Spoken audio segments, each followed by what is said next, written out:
campuses. What's there to investigate? We see it. We see We it. saw but it. Did you watch television? Did you see what happened at Columbia? Absolutely. Yeah. I mean, it was clear to me that the administration at Columbia and most members of the faculty believe past Society perspective. How do we do this as a society to actually eradicate anti-Semitism? And I think that is the larger question rather than isolated on the FBI. Okay, thank you. Thank you. Senator Kennedy. Thank you all for being here. Ms. Solomon, I want to be sure I understand your testimony. Did I understand you to testify that anti-Semitism is worse under the Trump administration?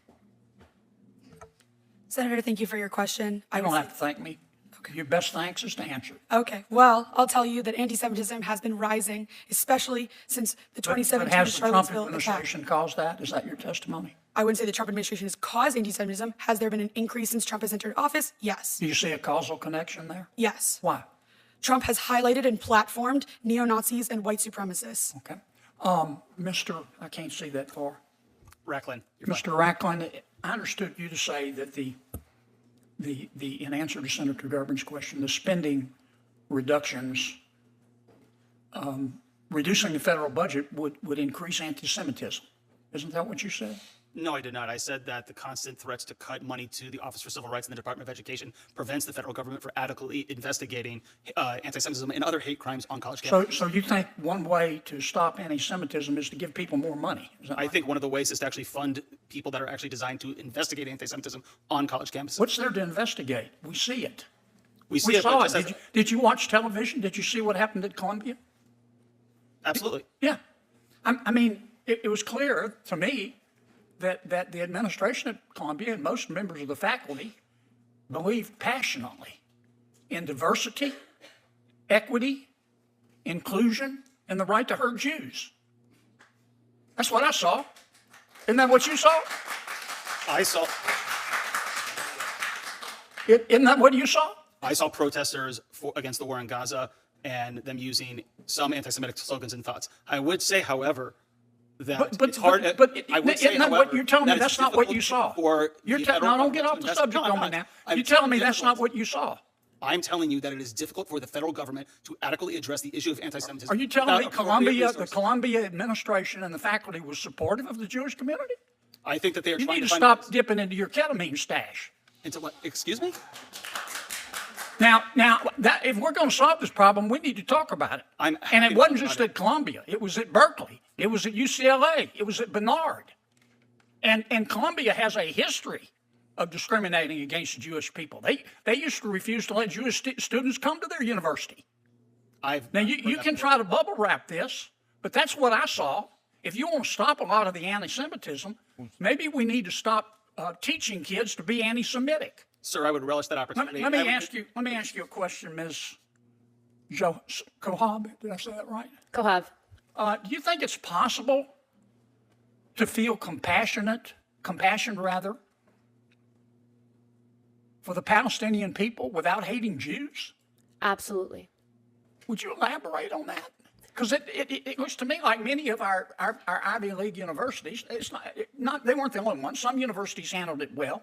Vanderbilt, University of Chicago, Tulane. But it looks like the administration was teaching kids you got to pick a side. Mm-hmm. You either have to hate Jews or you have to be for Hamas. You can't be. There's no middle ground. Tell me what you saw. You've written a book about it. Maybe Mr. Rockland ought to read it. Just because we are testifying, I wrote a chapter in the anthology Young Zionist Voices about what's happening on college campuses, and my book is coming soon, so look out for that. Good plug, but So let me answer your question. Can you feel compassion for the Palestinian people and not hate Jews? Absolutely. I think that what I've seen on college campuses is a pushing of a Marxist framing of the way that you see the world. And this is not only in liberal studies departments. I've taken dance classes, I've taken creative writing classes, where your final project is literally called the political is personal. And what they're teaching you on college campuses is that the political is personal and that everything should be personalized. And there's a global north, a global south, a global right, and a global wrong. And the issue with college campuses and what's happening right now in the United States is that we're allowing ideology to drive violence. A society that says that you can commit violent acts based on your ideology because your ideology is correct is a society that's eroding. And that's what I see on college campuses. Now, you asked if I could feel Palestinian peoplehood, right? If I could feel compassion for the Palestinian people. Absolutely. And every night when I go to bed, yes, I pray for the Jewish people, but I also pray for the Palestinian people, for God to send them leaders that actually care more about their safety. Leaders that put their people's safety in order to propel an ideology at risk aren't leaders. If you look at Hamas, they tout what happened after October 7th up until this day as a victory. How can you lie in rubble after thousands of your people have died and call that a victory? So what I see that has to happen on college campuses is de-radicalization. Until you admit that there's a radical ideology happening on a college campus, you cannot fight it. You cannot fight it. Senator Ronald, hey, I know there's a lot of strong feelings in here. We all have them. But each member only has 5 minutes, and it just takes time away from their 5 minutes if you really want to get all these facts out. Ms. Hirano. This was the moment when the room fully pivoted from testimony to confrontation, when applause broke out as Senator John Kennedy told the witness he needed to stop dipping into his ketamine stash, because Kennedy believed he was refusing to admit what Kennedy defined as the obvious, that Ivy League administrations had tolerated, enabled, or excused anti-Jewish hatred on their campuses. And this moment mattered, not because of the insult, not because of the applause line, but because of the recognition of what this hearing was actually about beneath the surface performance. This moment wasn't about campus policy. This moment wasn't about funding lines inside the Department of Education. This moment wasn't about administrative procedure or investigative frameworks or budget politics. This moment was about the moral line of a nation that is actively losing its footing. This moment was about the fact that the United States has entered an era where the basic ability to agree that anti-Semitism exists, the ability to name it clearly, the ability to condemn it without relativizing it, is now a contested political battlefield. Kennedy's language was not careful. It was not precise. It was intentionally cinematic. It was designed to puncture not only the witness in front of him, but the entire ecosystem that has grown around elite institutions and crisis politics and ideological culture war management. And the reason the room reacted, the reason applause actually erupted in the middle of a Senate hearing, is because this hearing exposed a vacuum of moral clarity, a vacuum where every witness was trying to describe anti-Semitism in the safest language possible, while Kennedy was doing the opposite, forcing the most explosive and raw confrontation possible directly at the witness's face, and refusing to allow the testimony to land inside a neutral bureaucratic register. He forced the witnesses into yes-no. He forced causal language. He forced them to defend the administration narrative that it is complicated, even when students chant genocidal slogans. And he forced the broader American political audience to confront the fact that anti-Semitism is surging at a rate that cannot be explained away entirely through abstract structural theory. And in that moment, the ideological tension in America became visible as pure heat.